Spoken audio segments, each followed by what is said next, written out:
Caio, cada vez que me aproximo de Deus, eu Uhum. sinto que o sexo, mesmo sendo dentro do casamento, não é tão saudável para nós. Você pode falar sobre isso algum dia? Ou seja, hoje. Obrigado, cara. Que o sexo dele no casamento não é muito Uma gostoso. mulher É uma dela. mulher, não é muito saudável para ela. É a É, palavra saudável que ela usou. que eu não entendi o Eu que não que é. entendi também. Ela pode achar meio. Mas assim, meio Meio barro, meio borogodó. tijolo, Exata, meio meio é, lusco-fusco, borracha fraca. borracha fraca. Enfim, ela pode achar que não rende tanto, Isso, ou termina precocemente, porque o maridão chega e vapt-vupt, vapt-vupt, isso, zum.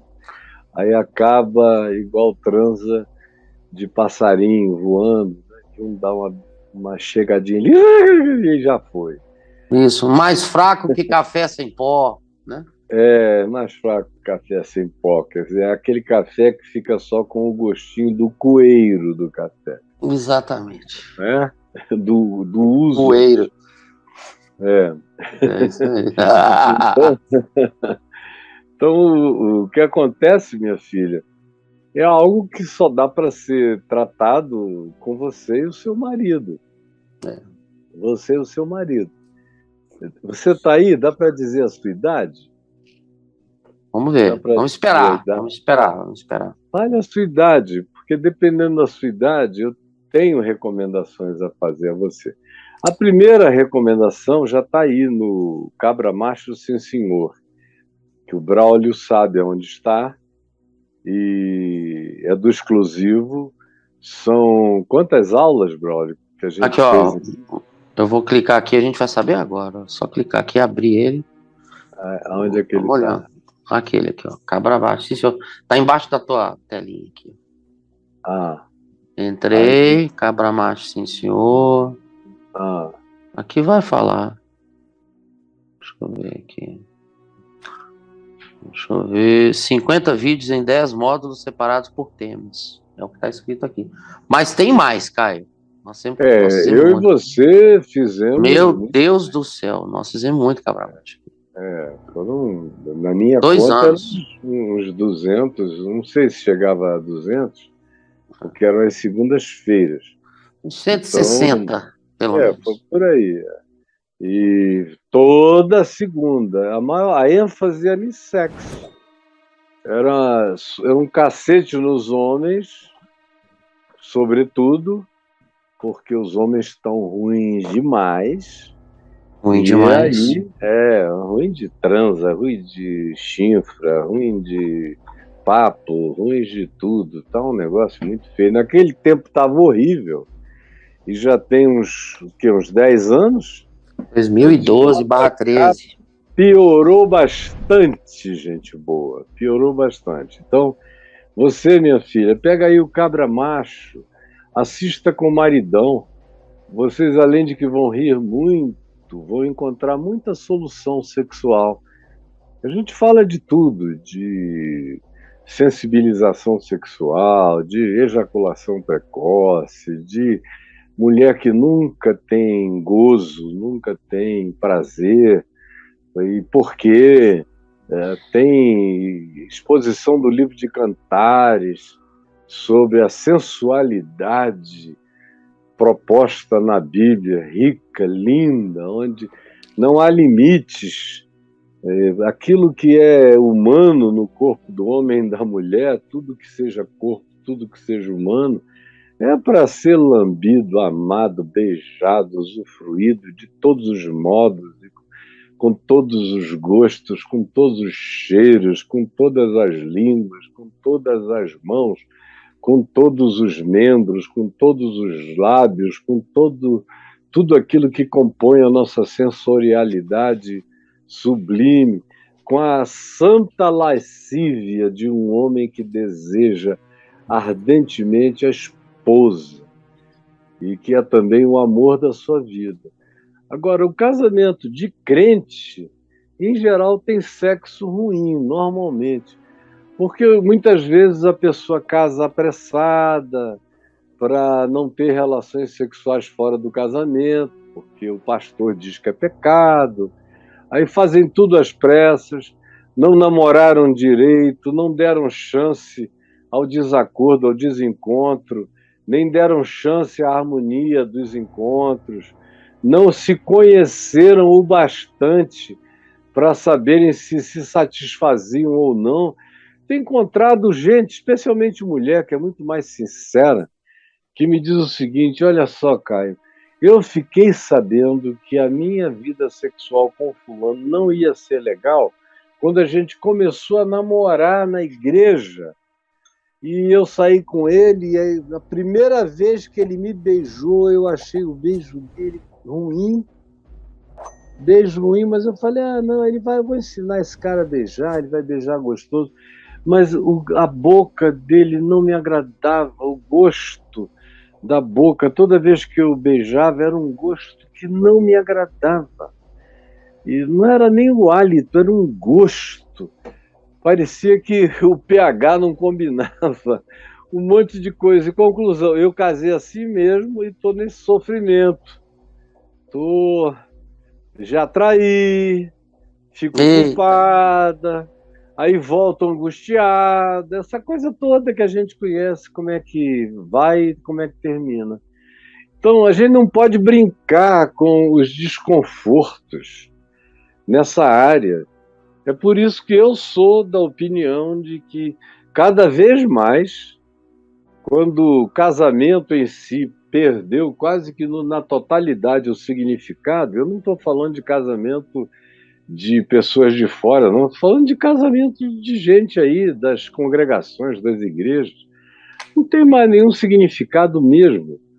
Eu não faço mais casamento como antigamente, com aquela expectativa de que o casal iria durar até enquanto a vida deles durasse. Cara, às vezes você casa um casalzinho de garotos de igreja, menino, menina lindos. Aí 1 ano depois, 2 anos no máximo, estão divorciados. Ou se divorciam no meio da gravidez. E é um negócio aí, daqui a pouco já está a menina voltando com outro, ou o cara que já pegou mais duas e está escolhendo uma terceira para casar de novo. Aí chegam para mim, o senhor me casa, eu digo, por que vocês querem casar, cara? Por que vocês não ficam só juntos? Vão ficando juntos. Se der certo, daqui a uns 10 anos, vocês casam. Mas vocês ficam juntos 2, 3 anos, separam. Aí se unem a outras pessoas. Aí tem um casamento sem casamento. Aí depois tem terceiro casamento sem casamento. Aí vem um quarto que vocês acham que precisam dar satisfação para alguém. Geralmente é para dar satisfação para a família da noiva, ou seja lá de quem seja. Aí casam. Para daqui a mais 2, 3 anos acabar outra vez, por favor, considerem só namoros longos. E de preferência não tenham filhos. Não tenham filhos. Nessa adolescência que termina aos 45 anos, termina depois que os óvulos da mulher já estão idosos. Então, mas é melhor ter que fazer um tratamento ou concepção in vitro mais tarde do que sair fazendo filho com 20 e poucos anos e sair rompendo as relações e, às vezes, tendo filhos de 3, 4 homens diferentes, o que faz a vida da pessoa, que é a mãe, e dos pais de cada filho e dos filhos de cada pai se tornar um inferno. Você imagina o que é fazer a gestão de 3, 4 ex-maridos. Cada um querendo pegar um filho que gerou com a mesma mulher, com a mesma parideira. É uma tragédia, é uma falta de objetividade, de lógica para a vida total. Então eu fico até feliz hoje em dia quando eu encontro uma menina que me diz, olha, eu não sinto que eu tenho vocação para casar. Não sinto. Eu prefiro passar até 1 ano, 2 sem ninguém, de vez em quando ter alguém legal, do que me juntar com uma pessoa botar uma aliança no dedo e depois ficar sofrendo 10 anos porque eu fico querendo fazer valer o meu erro. Não quero dar razão ao meu erro tão rapidamente. Aí protelo, aí vem filho, vem tudo. Depois a vida fica horrorosa, você perde o shape, perde tudo, o maridão vai embora, chega com outra, não paga pensão, não ajuda no sustento, é aquela confusão. Então, olha, quem não tem vocação para casar, não case. E outra coisa, quem não tem vocação para casar, 90 e tantos por cento das vezes também não tem vocação para ser mãe, para ter filhos. E nem um cara que não sente aquela vontade de ser marido, se doar a uma mulher com amor, apaixonado a vida inteira, cuidar dela e dos filhos, não deve nem pensar em casar. Se eu digo isso para mulheres, imagina para homens. Porque as mulheres, por mais difícil que esteja a situação das mulheres, ainda é melhor.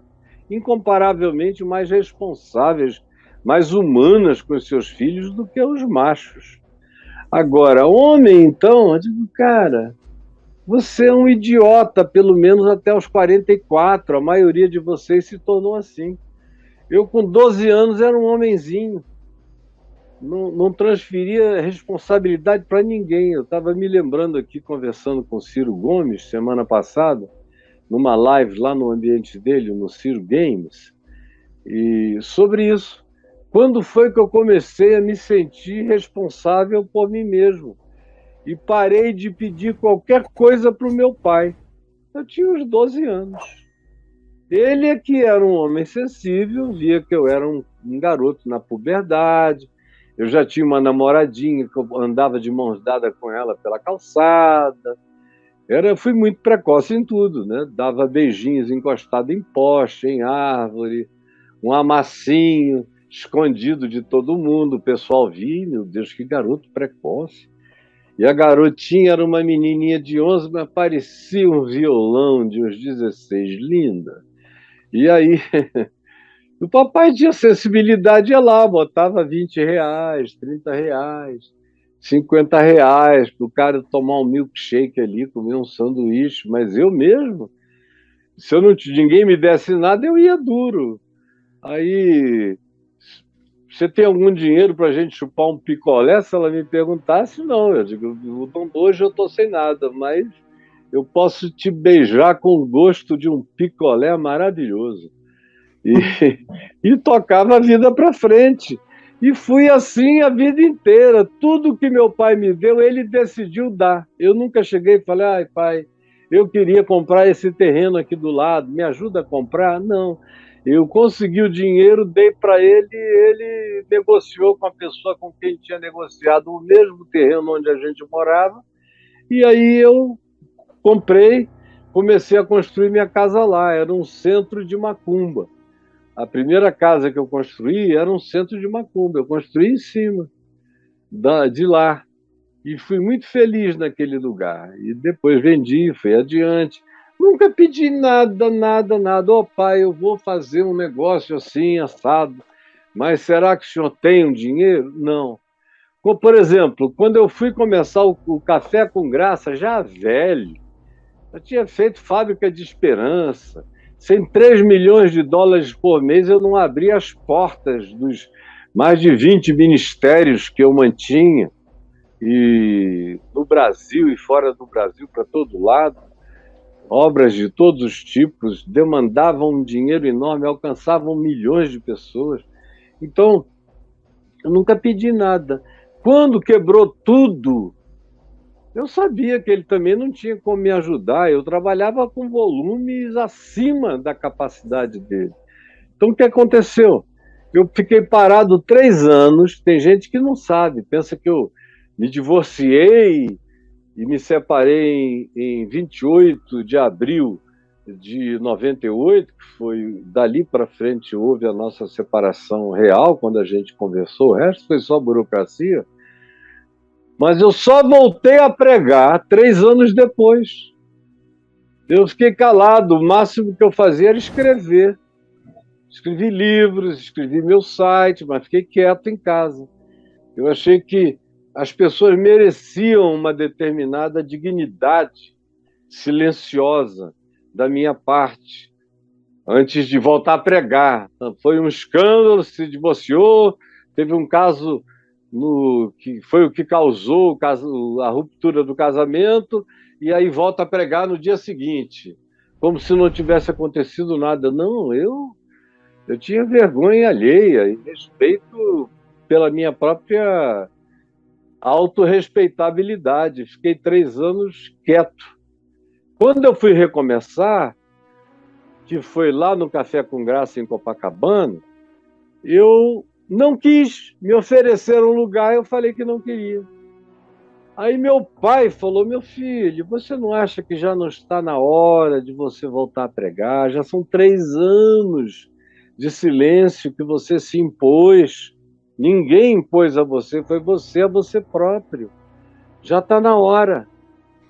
E aí eu falei: tem uma pessoa aqui me oferecendo até um lugar, mas eu não vou pegar. Ele disse: por quê? Custa quanto? Aí eu falei: é muito, pai, é muito.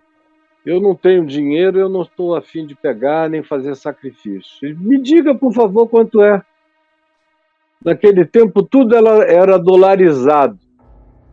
Aí eu falei: ela está me pedindo US$ 20.000 para me passar o ponto com tudo que tem dentro, e é super bem decorado, ela não tira nada, deixa tudo.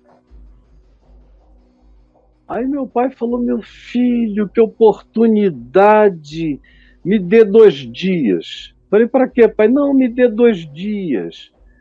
Aí 2 dias depois ele me ligou de manhã cedo e falou: eu falei aqui com 3 amigos, nós 4 nos reunimos, estamos enviando dinheiro hoje à tarde para você. Vá lá e feche. Aí eu falei: poxa, pai, não precisava. E nem eu sei se eu estou com essa disposição toda. Aí ele me mandou o dinheiro, eu fui lá e fechei, mas eu estava assim tão desanimado que eu levei 4 meses para abrir a porta.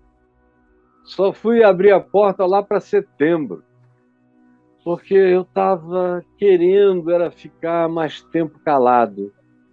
E a minha mulher sabe o esforço que eu fiz, como doeu para mim pregar.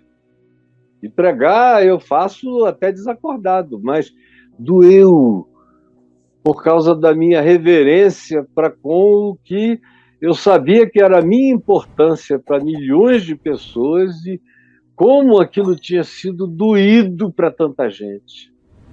Então, eu puxei esse assunto aí a propósito da nossa amiga, que disse que no casamento as coisas não são tão boas. Foi até uma curva longa que eu fiz, mas apenas para a gente voltar e dizer o seguinte, que não precisa haver esse desespero, essa pressa para a consumação de nada. Primeiro, tenha certeza de que as coisas que a gente consuma, que a gente defina, são as coisas que a gente, por ter provado, sabe que gosta. Esse negócio de comer comida que a gente nunca provou pode ser uma tragédia. E no casamento de crente, geralmente é o que acontece. As pessoas acabam se casando com o que nunca provaram, e aí não são relacionamentos experientes, e são pessoas que têm que aprender a desvirginar a companheira nela, tem que aprender tudo um com o outro, aí machuca, não sabe, tem pressa, ninguém ensinou. É um negócio tão estranho que acaba muitas vezes assim desagradável. Você falou pouco saudável, mas eu vou traduzir por desagradável, porque não tem plenitude, não termina em prazer. E não é só com você. A maioria das mulheres nunca tiveram um gozo na vida, você sabia? Elas têm aquilo que a minha mulher chama de afliceta. É aquela flicetinha assim, mas não é aquele gozo, não é aquela espirrada de orgasmo. Um orgasmo gostoso numa mulher espirra, vocês entenderam? Não é a flicetinha, não, é um negócio violento, maravilhoso. que contorce até o espírito. Então a maioria não sabe ainda nem o que é isso. E aí, infelizmente, vão aprender o que é isso pulando a cerca. E aí não querem mais voltar. De modo, minha filha, que essa é uma situação complicada, mas tem que ser tratada. Ela disse a idade, brother. Com Ainda ela e não. com o marido juntos. Então, se você quiser um conselho meu, eu acho que você é jovem, não é? É uma jovem esposa e ele deve ser um jovem marido. Passa de E 30, né, Caio? eu vou sugerir o Daniel para conversar com eles.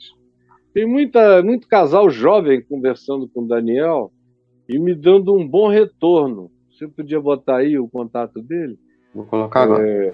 Wills, Wills Wills, Daniel. Wills Wills Live. Daniel. Wills É o, Daniel. é o Wills Daniel ou é o Wills Live? Não, Arroba Wills Live. Wills Daniel. Peraí que eu botei errado. Aqui. Então, Aí, Wills muitos Daniel. casais me dando retorno positivíssimo de como melhorou muito a sexualidade deles. Porque é um jovem conversando com outro, especialmente com o marido, e tem muito mais liberdade de conversar com o homem, de como é que rola isso aí, meu amigo, e tal, tal, tal. E depois com a mulher. Em geral, com a mulher, ele bate um papo, mas logo depois ele introduz o marido na história para eles irem crescendo juntos nessa arte aí, que o Daniel não lhe falta experiência nesse aspecto. Então, podem conversar com o Daniel, meu filho, tá bom?